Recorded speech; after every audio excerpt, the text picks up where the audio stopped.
Wing backs, central midfielders, wide centre backs. We have covered it all really when it comes to Ruben Amorim and his system. However, there is one position that we haven't really spoken about yet, and that is this inside forward position. Now the reason that I've been saving this for so long is because I feel it is a bit more complicated than what people are making out, and I don't think everyone is necessarily right in their assessment of the whole situation. So today I'm going to try and break it down for you, the inside forward position, what we really need from the players in these roles. Before we actually get into the video, if you could quickly subscribe, it would be amazing. It'd be greatly appreciated. So, please do that. Just press the button, subscribe, and then we'll get into the video. So before we get into how I think it will actually work, we need to look at what other people are saying. And people seem to really be of the opinion that these two forwards, these inside forwards, are actually quite similar to each other. The right inside forward is similar to the player on the left. Everyone has this perception that these are diminutive midfielders, players that want to take the ball in half spaces, have really good tight control, and kind of have this ability to wiggle through spaces like this. They expect players that have a real creative spark in the final third, and they expect something very similar from both sides of the pitch, from both inside forwards. A lot of people seem to be expecting the same thing. However, that doesn't quite sit right with me, and the stats kind of don't really back up this idea. For example, if both of these players are playing the same role on both sides, then how come the right inside forward has double the assists of the left inside forward so far this season? And how come when we go to the Champions League, the left inside forward has 4 times the expected goals of the right inside forward? And also, how come someone like Konrad Harder has played in this position? This is a big centre forward, yet he's been playing one of these positions. He doesn't really fit that bill of the diminutive midfielder. So something wasn't sitting right, so I thought I'd do a bit more research, a bit more digging, and I found a couple of interesting things. So what we're going to do today is sort of split this into phases, look at what the inside forwards are doing in the first phase, in the second phase, and then also in the final third when looking to score goals. And it starts off in the first phase, where we have spoken about a few times how Ruben Amorim will often ask one of his centre-backs to step into midfield, often the central centre-back, into this sort of position here. The wing-backs will therefore tuck a little bit deeper. What tends to happen next is the right-sided midfielder will drop in line with that central centre-back. That kind of makes sense. However, what Sporting have looked to do next under Ruben Amorim is also get one of the inside forwards involved in these deeper positions, and very often that will be the right inside forward. What he will do is move a little bit deeper into this position, almost creating this box in the centre of the park here. What will happen from here is the striker will drift to the right hand side, and the inside forward on the left will push further forward, almost as a sort of shadow striker if you like, playing just off of the main man. Now if we just quickly highlight where the right inside forward and left inside forward are, these are not the same role. This is not two players playing the same position.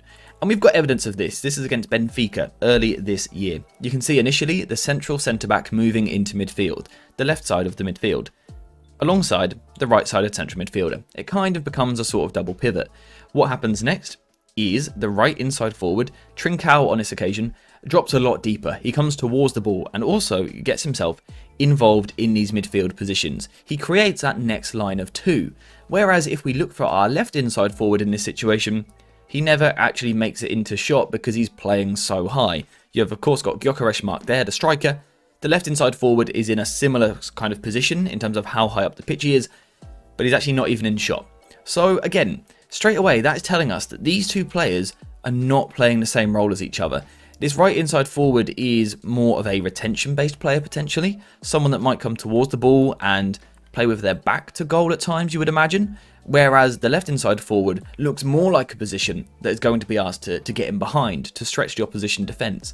So let's say we can build up down this side of the pitch, can we then get those runners going in behind? So in the first phase, they are definitely very different roles.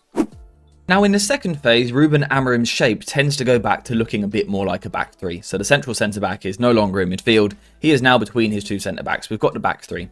What we will then often see in front of them is either 1 or 2 midfielders, it varies, we've covered that over the past few days. But again, the inside forwards have slightly different roles to each other. You see, we know that in a Ruben Amorim system, the wing-backs are going to push incredibly high to provide the width.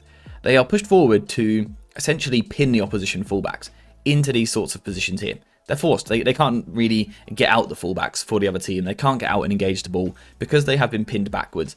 What this does is it creates space a little bit deeper, and this is where the inside forwards come into play. Or certainly, one of them does. You see, what we will often see is the right-sided midfielder playing a little bit deeper, like we've spoken about, the left-sided midfielder moving a little bit further forward, we spoke about that with Kobbie Mainoo yesterday, and then the right inside forward once again starts to come a little bit deeper. And at times it almost resembles a bit of a three-man midfield, and the shape we've now got on screen here is sort of like a 3-3-4 if you like. And again, the right inside forward is a player here who needs to be able to retain the ball, come towards the ball in these areas. Again, they probably need to be able to deal with pressure on their back, because that is how they will receive the ball. But again, this is perhaps a less direct player, someone a bit more subtle on the ball, and also someone that's quite intelligent with their movement. They need to be able to sense where the space is. So for example, let's say the opposition are in this sort of formation and engaging the ball, you have to have that ability to find these pockets of space, starting higher, but then drifting into these areas to get on the ball. In the meantime, the left inside forward typically tends to play a little bit higher. Now, one thing I should make really clear is that this isn't a fixed structure. Ruben Amorim asks his players to move about a lot, so there will always be moments where the left inside forward will come deeper as well, and sometimes the right inside forward will go a little bit higher. But if we're talking about a trend and a pattern, I would again say the right inside forward is given more license to come towards the ball, whilst the left one plays a little bit higher. And once again, we do have an example of this. We've got the two players marked here. Straight away, you can see one is clearly playing higher than the other. This is the game against Braga at the weekend, the famous comeback. But you can see these roles are very different. The right inside forward is getting himself in amongst central midfielders. He is creating that extra man in these areas, trying to create the overload from a tactical point of view. Whilst the other inside forward is holding his higher position up alongside the striker. We've got another situation here. Again, the right-sided player has dropped a lot deeper. He is essentially a midfielder here. That is very much a central midfield position, and you can see that now 3 in the middle that I was speaking about earlier. And again, the whole time, Gonçalves, the left inside forward, is taking up a higher position alongside Gyökeres. This is why I'm talking about these roles being different, and that continues into the final third as well. Now in the final third, we get a sort of continuation of everything that we've seen so far. The right-sided midfielder playing a little bit deeper, the left-sided midfielder being given this license to go forward, the right side forward moving a little bit deeper, and then the left inside forward moving a little bit higher, often onto the last line. And you can kind of see the knock-on effect there. The midfielder on this side moves further forward, which means that the winger, or the inside forward, also does something similar, moving on to the last line. Now again, I have to make it clear, this shape is extremely rotational. Again, this player will sometimes pop up a little bit deeper. But I would say, again, as a trend or a pattern, I could see Ruben Amorim asking his player on this side of the pitch to play in a bit more of an advanced role, trying to get closer to goal.